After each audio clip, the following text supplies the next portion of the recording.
তো অনেক দিন যাবৎ মানে গরম পড়তেছে তো প্রচুর পরিমাণ। এর জন্য সবাই বলে শুধু বৃষ্টি আসে না কেন, বৃষ্টি আসে না কেন। তো ফাইনালি আমাদের এলাকায় বৃষ্টি এবং কি বৃষ্টির পাশাপাশি অনেক কালবৈশাখী ঝড় হয়ে গেল। তো বৈশাখ না আসতে আসতেই কালবৈশাখী ঝড়ের নমুনা দেখাই দিল আমাদের। তো এই ঝড়ে মানে বৃষ্টিতে অনেকটা উপকার হয়েছে, ঠান্ডা মানে ঠান্ডা আবহাওয়াটা পাইতেছি, কিন্তু বাট এখানে মানে বলতে গেলে কি আমার অনেকটা ক্ষতি হয়ে গেছে। তো আসলে আমি কিছু টাকা দিয়ে মানে হাটে থেকে মরিচের চারাগুলো কিনে আনছিলাম, কিনাই না বাড়িতে লাগাইছিলাম। তো আসলে অনেকগুলা চারা, তো মানে অনেক কষ্ট করে মানে একটা বাচ্চা ছেলে মেয়ে যেভাবে লালন পালন করে ঠিক সেইভাবে আমি মানে গাছগুলোর অনেক যত্ন সহকারে মানে এত বড় বানাইছি। মানে মরিচ আসতেছে, তো আসছে অনেক মরিচ আমি ছিঁড়ছি আর কি। তো ওই ভিডিওগুলো দেখাই নাই, তো দেখামু কীভাবে, মানে আসলে ওই রকম সময় পাই না, তো এর জন্য দেখানোর সময় পাই না। তো এখন যেহেতু অনেকটা মানে বড় হয়ে গেছে, মরিচ টরিচ ধরতেছে, তো এই সময় মানে হঠাৎ করে এত পরিমাণ ঝড় হয়েছে যে ঝড়ের কারণে প্রত্যেকটা মরিচ গাছ দেখতেছেন তো শুয়ে পড়ছে। তো এখনও যে পরিমাণ বাতাস মানে বলতেছি, আমি নয়েজগুলো আসবে আসবে কি না সেটা অবশ্যই জানি না।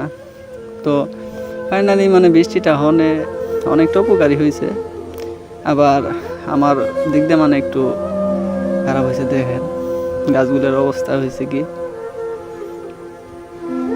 তো গাছগুলো অনেক সুন্দর হয়েছিল, ভাবি নাই যে এরকম আসলে হবে। তো দেখেন এই যে গাছে মরিচ অলরেডি আসতেছে, মরিচ আসছে, গাছটা শুয়ে পড়ছে। এই যে একটা গাছ শুয়ে পড়ছে, অনেকগুলো গাছ মানে প্রায় 70-80টা গাছ আমি কিনে আনছিলাম, কিনাই না লাগাইছিলাম। তো ওই দেখেন দেখেন মরিচ প্রত্যেকটা গাছে ফুল, মরিচও আছে। তো যেগুলো আগে আসছিল ওইগুলো মানে কয়েকটা ছিঁড়া হয়েছে ওই জায়গার থেকে।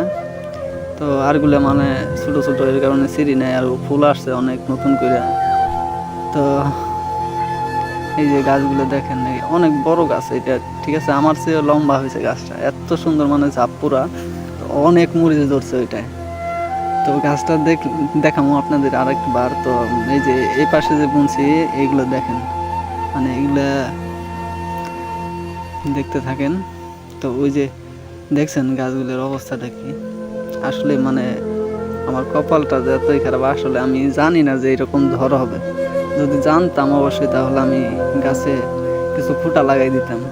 খুঁটা লাগাই দিলে গাছগুলা আর কি সইতো না। এখন দেখি যদি খুঁটা লাগাই দিয়ে আবার গাছগুলোর দাঁড়া করানো যায় তাহলে মনে হয় আমার অনেকটা উপকার হবে। কারণ মরিচের যে প্রচুর পরিমাণ দাম থাকে বর্ষা মাসে, আমি যেহেতু বাড়িতে লাগাইছি এই গাছগুলা অবশ্যই টিকবে অনেক দিন, পানি আসবে না, মরবে না। দেখেন এই যে মরিচ অলরেডি কত মরিচ ধরে গেছে। তো এই গাছটা মানে অনেক বড়, এই গাছটাই সবচেয়ে আমার অনেক বড় গাছ।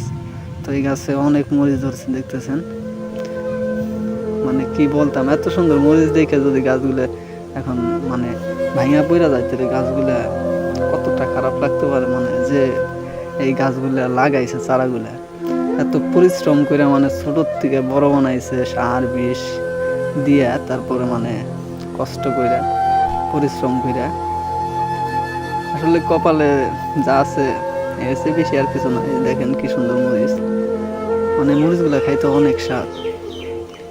সার বিষ ওইরকমটা দিই নাই তো আমরা বাড়িতে লাগাই। তো বেগুন গাছও আছে, বেগুন গাছগুলো আসলে কিছু হয় নাই। তো বেগুন গাছগুলো তো একটু মজবুতের কারণে কিছু হয় নাই।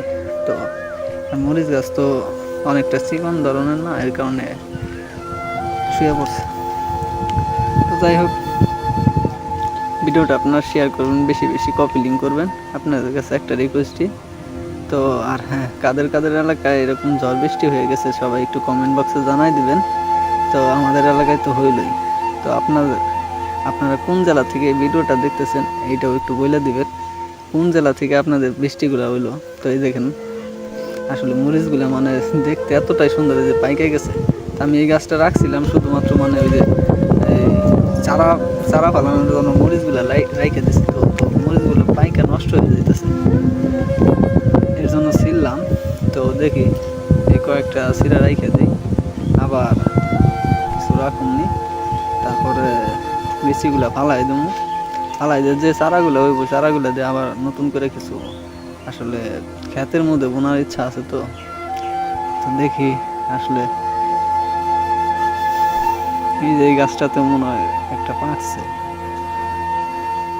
দেখেন কি সুন্দর সুন্দর মানে ফুল, এত সুন্দর ফুল আসছে যে বলার মতো না। তো যাই হোক, ভিডিওটা সবাই ভালো লাগলে শেয়ার করবেন, কপি লিঙ্ক করবেন। আপনাদের কাছে একটা রিকোয়েস্টই, বেশি কিছু